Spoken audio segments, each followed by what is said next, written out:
આપ સર્વોને હેતપૂર્વક જય શ્રી સ્વામિનારાયણ। આજની સત્સંગ કથા વાર્તા નિજ મંદિર સાવરકુંડલા। આજની સત્સંગ કથા વાર્તામાં આપને શ્રીમદ સત્સંગી જીવનની કથા સાંભળશું। અધ્યાય 4:2 અને હવે બદરિકાશ્રમનું વર્ણન કરે છે, જે આવા પાવનકારી પર્વતરાજ હિમાલયમાં કરુણાથી ઋષિ સ્વરૂપને ધારણ કરતા શ્રી નારાયણ ઋષિનો આશ્રમ આવેલો છે। સ્વયં અક્ષરધામ જ પોતાનું મૂળ સ્વરૂપ આચ્છાદિત કરીને જાણે પ્રિયતમ શ્રી હરિની સેવાને અર્થે બદરિકાશ્રમ સ્વરૂપે પ્રગટ થયું હોય તેમ જણાય છે। જે આશ્રમ દર્શન માત્રથી જ સર્વને અતિશય આનંદ આપે છે।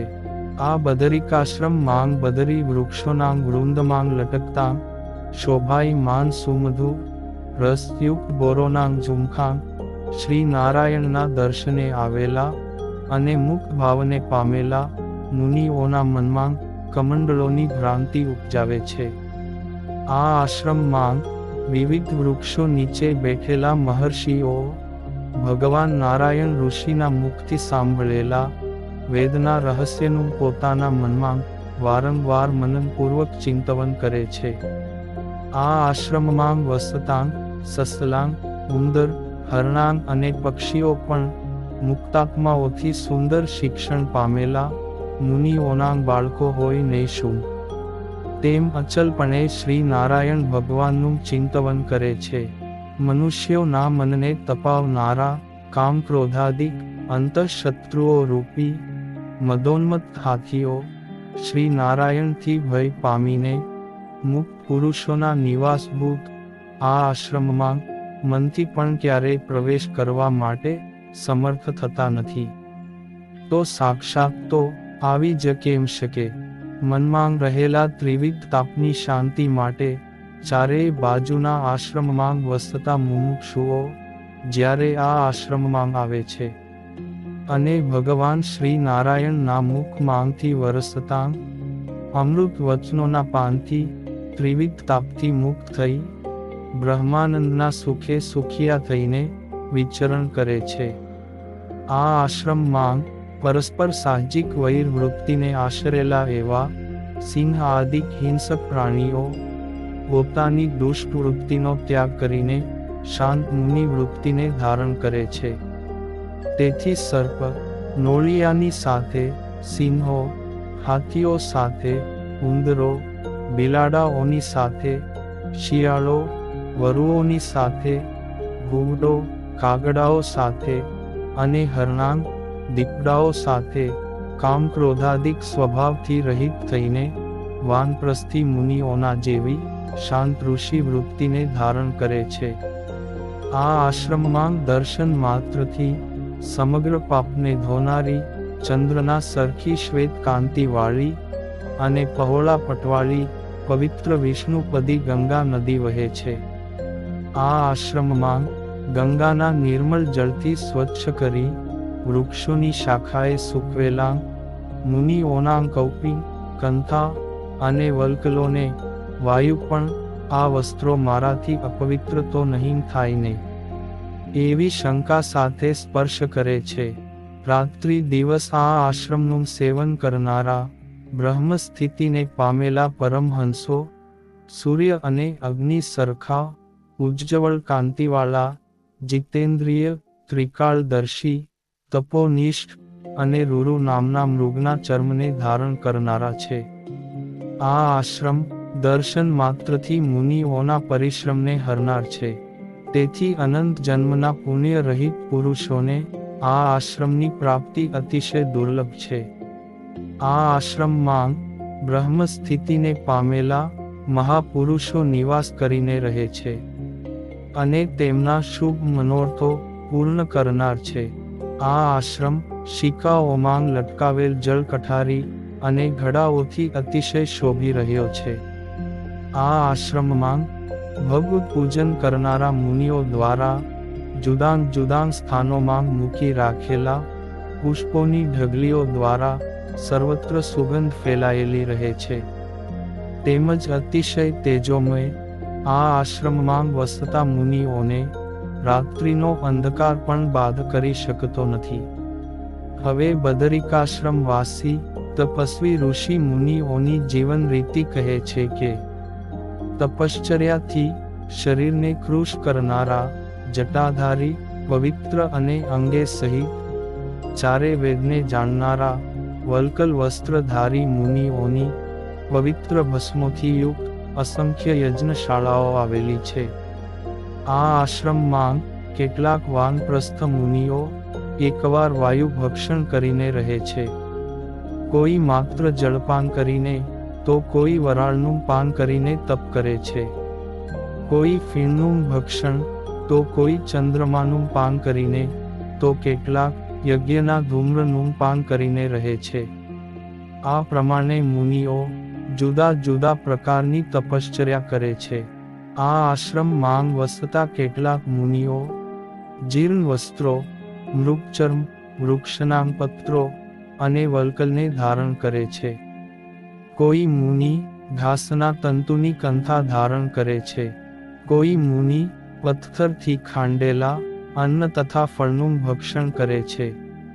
કોઈ મજબૂત દાંતવાળા મુનિ અન્ય કોઈ સાધનોના ઉપયોગ રહિત માત્ર દાંતથી ચાવીને આહાર કરે છે. કોઈ પીપળાના ફળોનો આહાર કરે છે. કોઈ પાણીમાં બેસીને ભગવાનના નામનો જપ કરે છે. તો કોઈ પંચ વિષયોનો ત્યાગ કરીને ઉપર ખુલ્લા આકાશમાં વર્ષા ઋતુના સમયે બેસીને અભ્રાવકાશ નામનું વ્રત અને જપ કરનારા છે. આ રીતે ભગવાન શ્રી નારાયણના સ્વરૂપમાં પ્રેમની અભિવૃદ્ધિ કરવા સાંસારિક વિષયોના આસ્વાદને છોડીને તપતી શરીરને દુર્બળ કરનારા તેમજ નૈષ્ઠિક બ્રહ્મચર્યને ધરી રહેલા સમસ્ત ઋષિ મુનિઓ આ આશ્રમમાં વિરાજતા શ્રી નારાયણ ઋષિનું હૃદયમાં હંમેશા ચિંતવન કરે છે.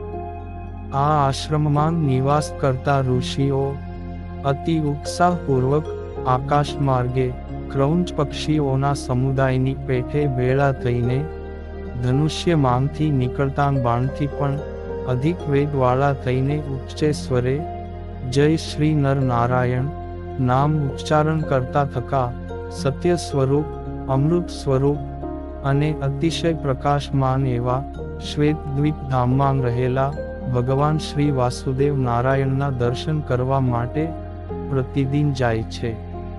અને તેવી જ રીતે શ્વેતદ્વીપ ધામવાસી નિરન મુક્તો પણ ક્રૌંચ પક્ષીઓના સમુદાયની પેઠે ભેળા મળી આકાશ માર્ગે સામા મળતા બદરિકાશ્રમ વાસી મુક્તોને નમસ્કાર કરીને જય શ્રી વાસુદેવ, જય શ્રી વાસુદેવ એ નામનો ઉચ્ચાર કરતા કરતા શ્રી નર નારાયણ ભગવાનના દર્શન કરવા નિત્ય બદરિકાશ્રમ પ્રત્યે આવે છે.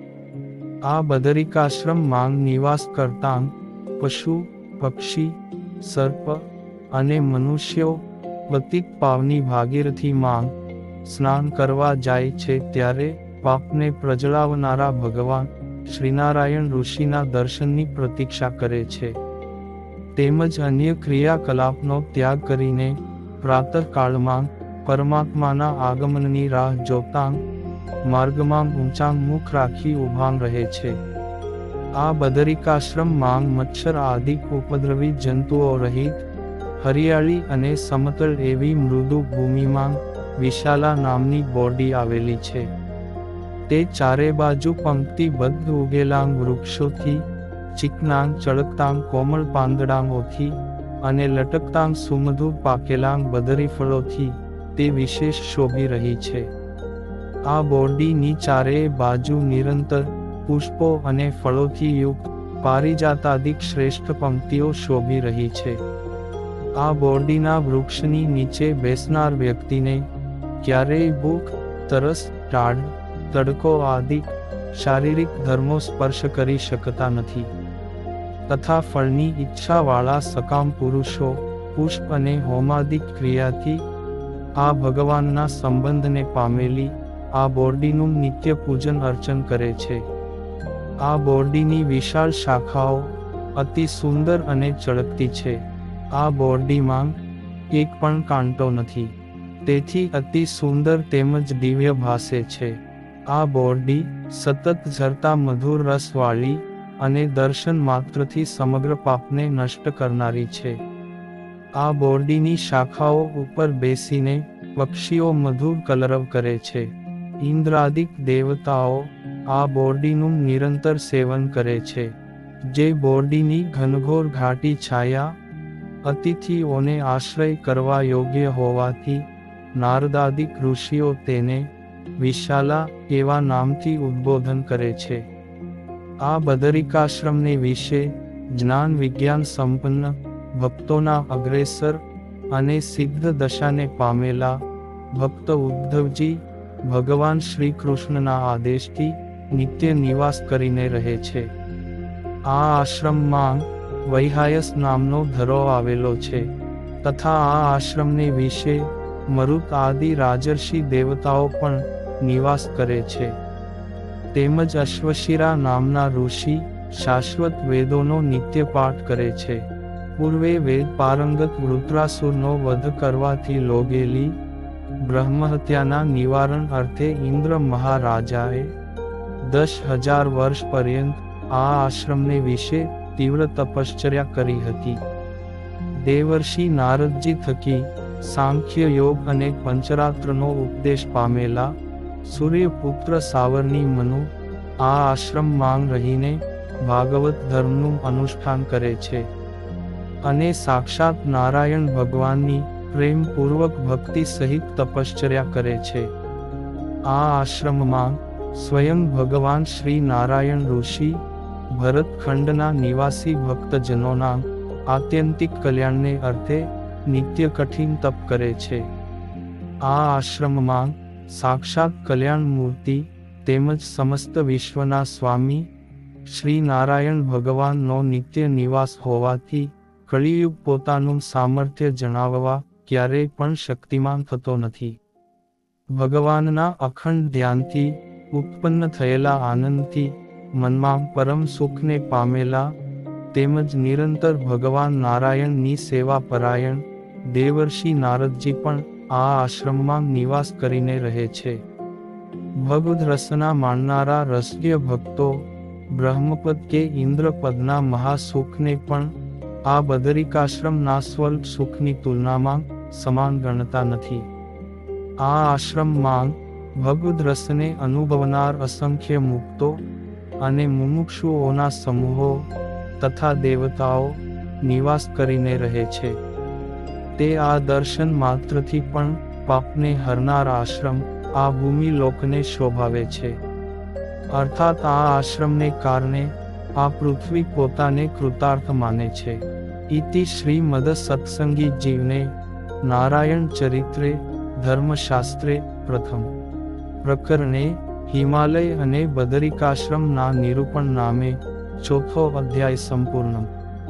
અને હવે પછીની કથા વાર્તા આપને આગળના ભાગમાં સાંભળશું. અત્યારે આપ સર્વોને ભાવથી જય શ્રી સ્વામિનારાયણ.